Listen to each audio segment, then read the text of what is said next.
نحمدہ و نصلی علی رسولہ الکریم اما بعد فاعوذ باللہ من الشیطان الرجیم بسم اللہ الرحمن الرحیم۔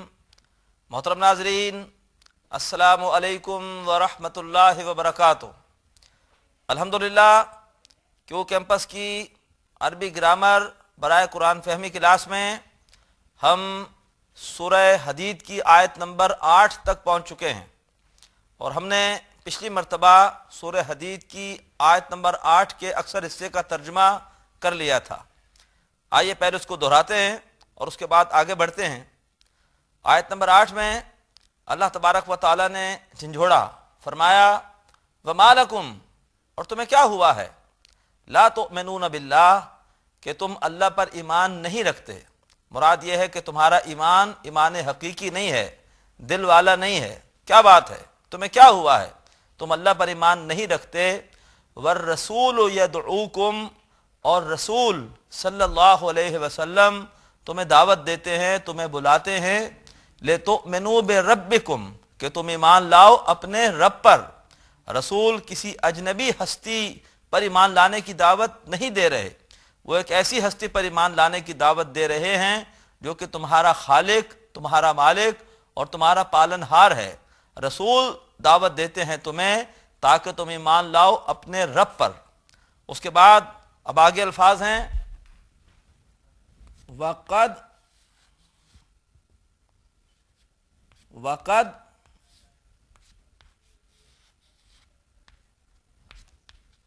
اخذ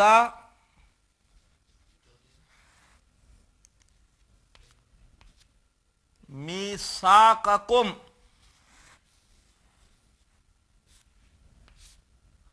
وقد اخذ میثاقکم، واو یہ پھر ہوگی استئناف کی، الگ جملہ شروع ہو رہا ہے۔ قد اخذ، جب بھی ماضی کے کسی صیغے سے پہلے قد آ جائے تو اس کا ایک مفہوم تو یہ ہوتا ہے کہ اس سے ماضی میں ایک قریب ہونے کا پہلو بن جاتا ہے، جیسے ذہبا وہ گیا، قد ذہبا وہ گیا ہے، اور یا پھر قد میں ایک تاکید، ایک زور پیدا ہو جاتا ہے کسی فعل میں۔ ہم ترجمہ کرتے ہیں جا چکا ہے، یعنی وقد اخذ، اس میں تھوڑا سا زور کا پہلو ہوگا۔ اخذ یہ مادہ اس کا ہے حمزہ، خا اور زال۔ لغت میں آپ دیکھیں گے تو یہ ہوتا ہے باب نصرہ سے، اور یہاں یہ ماضی کا پہلا ہی صیغہ ہے، اخذ یاخذ، اور لے چکے ہیں۔ یہاں پر ہم ترجمہ ادب سے کر رہے ہیں، حالانکہ یہ واحد کا صیغہ ہے، لیکن یہاں پر اس کے فاعل کون ہیں اخذ کے؟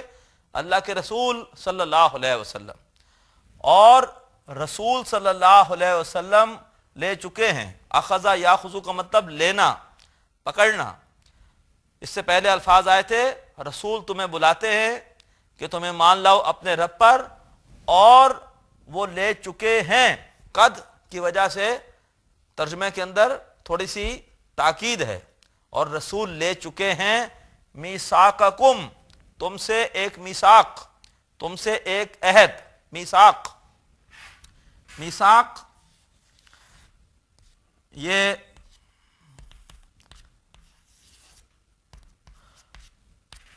مادہ اس کا ہے واو، سا اور کاف، اور یہ مثال واوی ہے کیونکہ واو شروع میں آیا ہے، اور مفعال کے وزن پر، مفعال کے وزن پر اصل میں بنے گا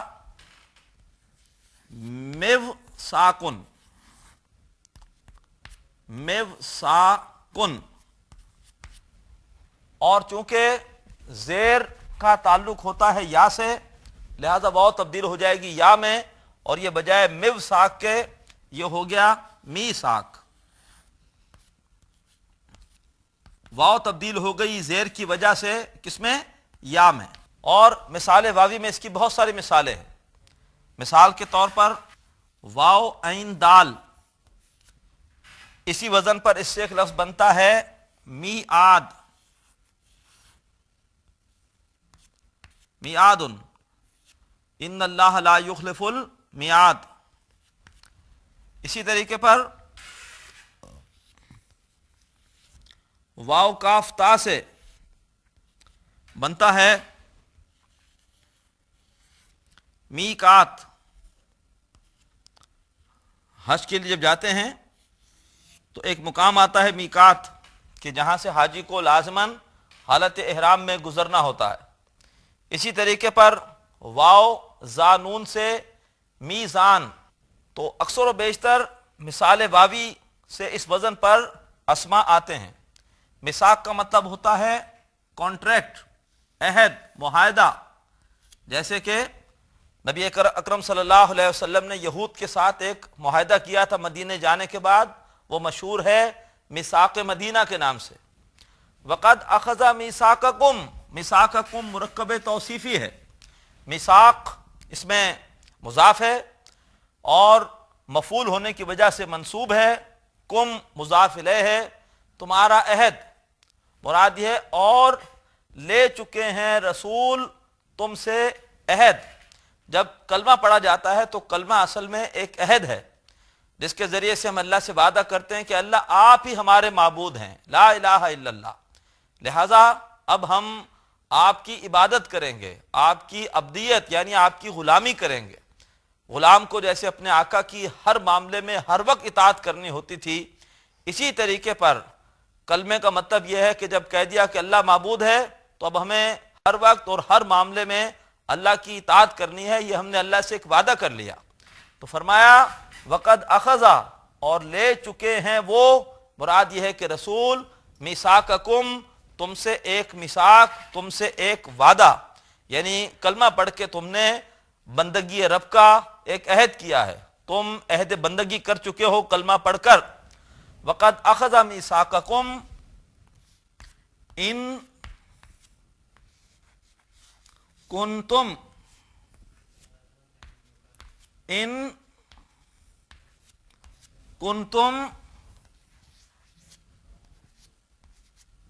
مؤمنین، ان کنتم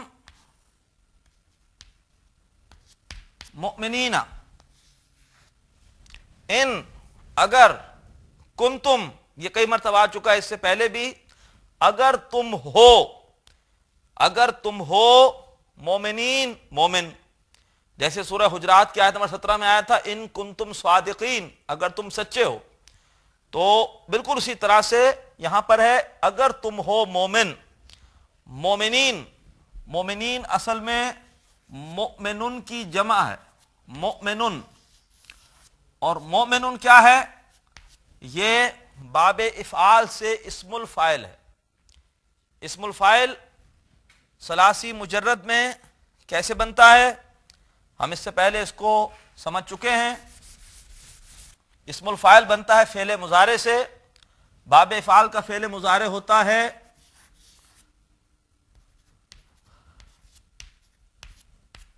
یفعلو، اور اسم الفاعل بنانے کے لیے علامت مضارع ہٹا دیتے ہیں اور اس کی جگہ میم لگاتے ہیں پیش والی۔ عین کلمے پر زیر ہوتا ہے اور لام کلمے پر تنوین آ جاتی ہے، پیش والی تنوین ضمہ، مفعلن۔ جب مادہ ہو حمزہ، میم اور نون تو اس سے یہ بن جائے گا مؤمنن۔ واو صرف حمزہ کی ایک کرسی کے طور پر ہے، واو پڑھا نہیں جاتا۔ مؤمنن، یہ حمزہ اکثر و بیشتر کسی کرسی کے ساتھ آتا ہے، اگر پہلے زیر ہو تو کرسی اس کی یا بنتی ہے، اگر پہلے زبر ہو تو اس کی کرسی الف بن جاتی ہے۔ اس کی کرسی الف یا حمزہ بنتی یا واو بنتی ہے ما قبل حرف کی حرکت کے اعتبار سے۔ مومنون کی جمع مومنین، ایمان لانے والے۔ ان کنتم مومنین، اگر تم مومن ہو، اگر تم ایمان لانے والے ہو، اگر تم واقعی ایمان لائے ہو۔ وقد اخذ میثاقکم، اور لے چکے ہیں مراد یہ ہے کہ رسول میثاقکم تم سے عہد یعنی تمہارا عہد، ان کنتم مومنین اگر تم ہو ایمان لانے والے۔ اس کے بعد آیت نمبر 9 میں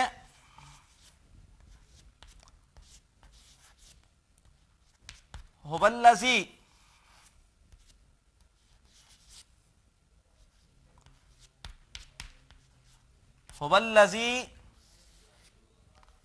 ينزل ہوا ضمیر ہے واحد مذکر غائب کی اللہ کے لیے، وہی ہے اللہ، الذی اس میں موصول واحد جس نے جو کہ ينزل علامت مضارع پر پیش ہے، اور ساتھ ہمیں ایک تشدید بھی نظر آ رہی ہے، یہ اس بات کی علامت ہے کہ یہ باب تفعیل ہے۔ ویسے تشدید باب تفعل میں بھی ہوتی ہے لیکن وہاں علامت مضارع پر پیش نہیں ہوتی، اور وہاں ایک تا بھی ہوتی ہے، تو یہ باب تفعیل مادہ ہے نون زا اور لام، باب تفعیل، باب تفعیل نون زا لام، اور فعل مضارع پہلا ہی صیغہ فعلا یفعلو نزلا ینزلو، نزلا ینزلو نازل کرنا، وہی ہے جو نازل کرتا ہے علی عبدہ، وہی ہے جو نازل کرتا ہے علی عبدہ اپنے بندے پر، علی حرف جار پر، عبدہ اپنے بندے پر، اس سے مراد ہے نبی کریم صلی اللہ علیہ وآلہ وسلم۔ جب بھی اللہ کے رسول پر قرآن میں کسی رحمت کا ذکر ہوتا ہے تو آپ کی صفت عبدیت کو نمایاں کیا جاتا ہے۔ سبحان الذی اسری بعبدہ، تبارک الذی نزل الفرقان علی عبدہ، الحمدللہ الذی انزل الکتاب علی عبدہ۔ کیوں؟ اس لیے کہ صفت عبدیت کے بیان سے شرک کی جڑ کٹ جاتی ہے، اس کا پھر امکان نہیں رہتا کہ ہم خدا نخواستہ نبی کریم صلی اللہ علیہ وسلم کو خدائی میں شریک کر دیں، جیسے کہ یہودیوں نے عزیر علیہ السلام کو کیا یا عیسائیوں نے حضرت عیسیٰ علیہ السلام کو کیا۔ تو قرآن آپ صلی اللہ علیہ وسلم کی صفت عبدیت کو بار بار بیان کرتا ہے کہ آپ اللہ کے بندے ہیں، وہی ہے جو نازل کرتا ہے اپنے بندے صلی اللہ علیہ وسلم پر، ينزل علی عبدہ آیات بینات،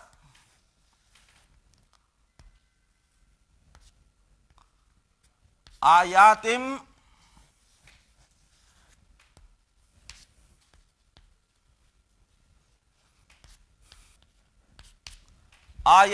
بینات، آیتن کی جمع آیات اور بینتن کی جمع بینات، یہ مرکب توصیفی ہے، یہ بھی جمع سالم مؤنث آیات اور بینات بھی جمع سالم مؤنث۔ آیتن کہتے ہیں نشانی کو اور بینتن کہتے ہیں واضح کو، بینتن واضح، اس کی جمع بیناتن، بیناتن، بیناتن، حالت رفع میں بیناتن، حالت نصب اور جر میں بینات۔ یہاں پر یہ مفعول ہے اس لیے حالت نصب میں ہے دونوں، جمع سالم مؤنث میں حالت نصب میں بھی زیر آتی ہیں، زیر آ رہی ہیں، آپ دیکھ رہے ہیں۔ وہی ہے اللہ جو نازل کرتا ہے اپنے بندے پر، ہی کی ضمیر اللہ کی طرف ہے، اللہ کے بندے یعنی اللہ نازل کرتا ہے اپنے بندے پر واضح آیات، مرکب توصیفی، موصوف آیات، اس کی صفت بینات، آیات بھی جمع سالم مؤنث، اس کی صفت بھی جمع سالم مؤنث۔ وہی ہے جو نازل کرتا ہے اپنے بندے صلی اللہ علیہ وسلم پر واضح آیات۔ کیوں نازل کرتا ہے؟ فرمایا لِيُخْرِجَكُمْ،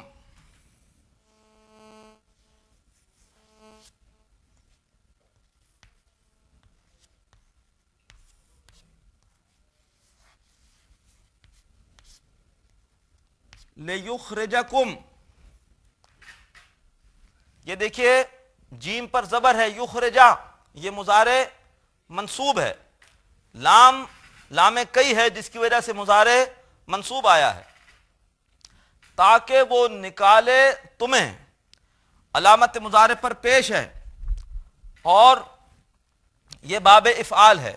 کیوں؟ باب تفعیل میں تشدید ہوتی ہے، وہاں بھی علامت مضارع پر پیش ہوتی ہے، باب مفعلہ میں ایک الف بھی ہوتا ہے، حالانکہ وہاں بھی علامت مضارع پر پیش ہوتی ہے۔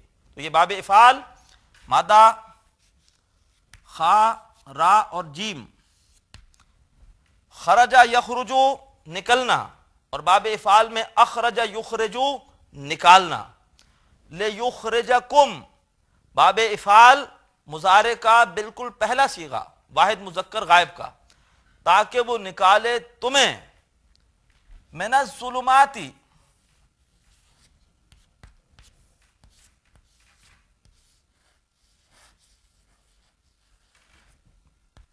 من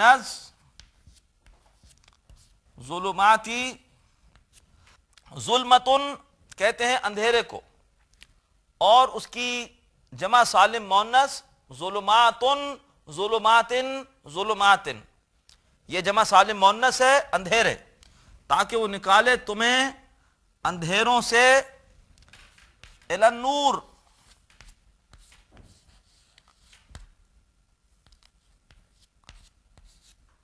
الی النوری، نور کی طرف، روشنی کی طرف، تاکہ وہ صلی اللہ علیہ وسلم نکالیں تمہیں اندھیروں سے روشنی کی طرف۔ مراد یہ ہے کہ ایمان حاصل ہوگا آیات بینات سے، قرآن سے، وہ ایمان نہیں وہ جنس جسے لے آئیں دکان فلسفہ سے، ڈھونڈے سے ملے گی عاقل کو یہ قرآن کے سپاروں میں۔ فرمایا اس سے پہلے آیت میں کہ کیا ہو گیا تمہیں، تم ایمان نہیں رکھتے جیسے کہ تمہارا ایمان ہونا چاہیے۔ ایمان کیسے حاصل ہوگا؟ قرآن کے ذریعے سے، جتنا قرآن پہ غور کریں گے، قرآن کو سمجھ سمجھ کے پڑھیں گے، یہ قرآن ہمارے اندر ایمان اور یقین کی شمع روشن کر دے گا۔ وہی ہے اللہ جس نے، جو کہ اتارتا ہے اپنے بندے صلی اللہ علیہ وسلم پر واضح آیات، لام کئی، تاکہ وہ نکالیں تمہیں اندھیروں سے روشنی کی طرف۔ یہ بھی مرکب جاری، یہ بھی مرکب جاری، اندھیروں سے روشنی کی طرف۔ اور آیت کے آخر میں فرمایا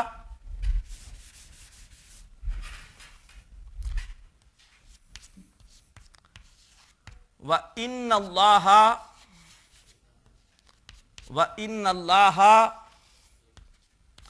بِكُمْ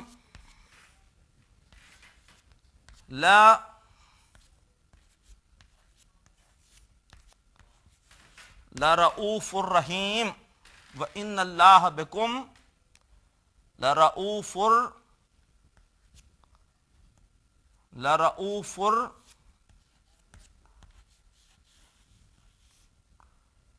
رحیم۔